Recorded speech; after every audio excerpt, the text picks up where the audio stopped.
Do you have a naked marriage? That's our topic. You know what? I just think you like to say the word naked, Yeah, but okay. It's a guy thing. Hey, everybody. This is the podcast of Jim and Sunny. There you go. So she is a very special guest. I happen to be related to her. No, she's not my sister. She's actually my wife. So we wanted to discuss that. We've been tripping into some stuff about marriage that we thought was really cool. So both of us have been married before. How many years for you? Right. I was 16 or 17. Yeah, and mine was 38. So between the two of us, we got like 60 years or something, whatever the number is. Right, yeah, there you go. Of wisdom. Yeah, Right. not. So my assumption was when I got into this marriage, I knew everything about everything because of my previous relationship. I thought it was pretty good. We had it together 38 years, and nobody killed each other, and there were no shots fired. Right. And so we thought, meh. She was amazing. Yeah, and so I thought, I got all the keys. I got this nailed. No, didn't work that way. None of the keys fit into her locks. And same with hers. Right. Yeah, so it works both ways. So the reason she's on the podcast from time to time is so those of my audience that are female my wife says, get what? Right. The real perspective. Oh, okay. That's right. I may use hyperbole a little more Just than a little the average bit. dude. Yeah. So your perspective is a little skewed, but okay. Today we're talking about having a naked marriage. But I wanted to say a few things that some funny things that Sunny has done to me that I've always thought they were funny. We have managed. This would be interesting. We have managed to find through most of our fights or arguments or whatever they are, because we do have had fights. We have found later on we get some humor out of them. Absolutely. That's probably a pretty true statement. Yeah, that's pretty good. So you find the humor in it. Eventually, I start laughing. I actually gave her this line. It was from somebody else, but it's a line she uses now. It's from a friend of mine with his wife. And my friend can go on and on about a subject forever. And his wife will look at him and she'll go, what does she say? Land the plane. There you go. Land the plane. Land the plane. That's it. That one's ours. So we own that one. But the other one I was thinking of is that this conversation no longer interests me. That's the better one. Oh, that's right. She's always saying, this conversation no longer interests me. And then the other one she'll do from time to time is when I'll offer my opinion. This is a mistake I've made in marriages, in both of them, actually. This one is this administration, that's what we call it, Sunny. The previous administration was Debbie, and this is the new administration. But what we have discovered is that oftentimes I will offer my opinion without being asked. So I'm answering questions. Yeah, the way I put it is I answer questions no one is asking. No one even went there. I don't even understand. So her line is, your opinion is not valid. Well, you have said that to me, too. Yeah, it's worked both ways, but that's a couple of our funny ones. So we're talking about having a naked marriage today. And we got this out of an article that we just read the other day. It's an amazing article. Yeah, it really was. And one of the main points that they made, so both of us took this test, and we were pretty impressed with ourselves, and we can get better at it. So secrecy is the enemy of intimacy. Right. And transparency is the opposite. Yeah. Right. And so you realize you got these little secrets. So you got to remember, Sunny and I both came into this marriage. I was 60. She was less than that. We don't tell how old she was. But we came in later in life. One of us was clearly into the second half. The other one may have been. We don't really know for sure. Seriously. So in that process, we came with stuff. Right. My first one, I was 21. You with a lot, but oh well. How old are you on your first one? Tell the audience. Oh, when I got married? Yeah, when you got married. I was 31, so I thought it was, pretty established. 21. I literally went into the marriage with Debbie, where I was like, I got $50, you got $40, let's give it a shot, see what happens. Yes. So that sucked. I mean, it took us... Obviously, Debbie did not think that through. You make all your mistakes on the front end, and then try to figure those things out. But we found that secrecy is the enemy of intimacy. And Sunny and I have stuff. We got stuff. Right. She's got Everybody her stuff. has stuff. She has an ex and she has a daughter. I've got stuff in my shed and in my closet. And you think you're okay, but when you start putting it out onto the table and you realize that statement is really powerful, that secrecy is the enemy of intimacy, that's amazing. And one of the things the article talked about is our cell phones. Yeah. And how powerful our cell phones are. You and I have used our cell phones to do amazing things. Right, absolutely. We talk to wounded guys a lot. We talk to people a lot. We help marriages. We just are us. Yeah. We don't have a goal of doing that. We just are. We're trying to do more being than we are doing. Right. Is our big thing. Definitely. But we've found the cell phone, and you read this article, so tell them about what the test. The phone drop test. Okay, so the phone drop test is basically right now, without question, you drop your phone and you say you can look on my phone and see anything you want to see. So you don't drop it on the floor, you drop it on the counter. You're just, it's not like how well, if it's going to shatter, will the microphone break? No, it's none of that. No, it's just basically saying, okay, I'm going to drop my phone and you can see anything you want to see. And so everything would be available. Even hidden things. So we'll ask you as the audience, if you're listening, if you put your phone down right now, gave her the passwords, and you let her go to everything, what would happen? Right. So the reason this sort of became an issue is that recently I had a friend whose son died, and she posted shortly after that she said, just remember, at some point, somebody's going to see everything on your phone. Yeah. I don't know what exactly that meant, or she didn't unwrap that. That's not important. But it really was like, we both looked at each other and were like, wow, that's pretty powerful. Yeah. And so... Well, the other one that it came out of with us is we can do the XO.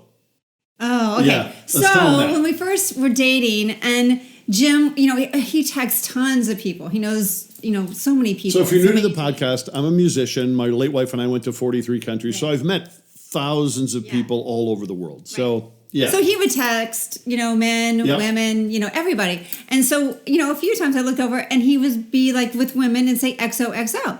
And I'm like, oh. So finally I was like, I didn't realize that we can XO Okay, people. now let me take it. So you literally picked up your phone. She literally picked up her phone and opened up her app to text people. She goes, so I can text some guys XO. And I was like, humana. No, you cannot. Not you. It's different for me. That is so, yep. That's how the conversation went. That's it. Yeah. So I was fairly oblivious, people. Just barely. Fairly oblivious. So that really helped us. I mean, but you have to have those difficult conversations to figure that stuff out. Because to me, it really wasn't. It was actually a friend who we love, and I adore her. And she's married, and we're all buddies. And she even knows the story. Oh yeah, so she's sitting here right now laughing about it. But I mean, my best gift, as I say to people, is really being oblivious. Right. And some of that works. I would have to agree with you. Yeah, and some of that works for me because if you tell me secrets, I generally forget them, which is kind of good. So I'm sort of clueless on that. But on some of that, so having a naked marriage, that's one of the things is transparency in your phone. Yeah. Right, and everything. I mean, it's just not your phone, but we are specifically talking about phone just because phones can be great and they can be really bad.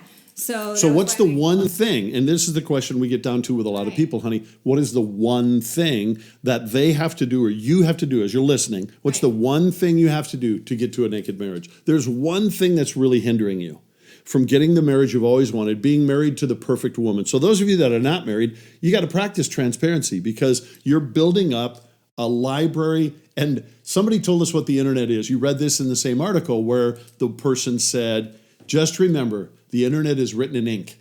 Oh, yeah. I thought that was really powerful. Yeah, we think it's just, just hit some keystrokes and boom, I'm good. There's all kinds of ways. If you want to cheat, and I just don't mean on your wife or your significant other, you want to cheat on your taxes, you want to, whatever you want to cheat in life, you can find a way to do it on this phone. Right. You can. Right. And you can find a way to try to cover your tracks. But at some point, that stuff comes out of the closet. Right. It's the difference between the real us and the ideal us. Yeah. And sometimes it's not even that you're trying to cheat. It's just even, I don't know, what you search for or, it could be anything. It could be the amount of time you spend on your phone or, and then there's things that you might think, oh, well, that's not too bad. But you know what? If somebody were to read it, they could go, you know what? That's not really probably, like the XOXO would be a great example. Yep.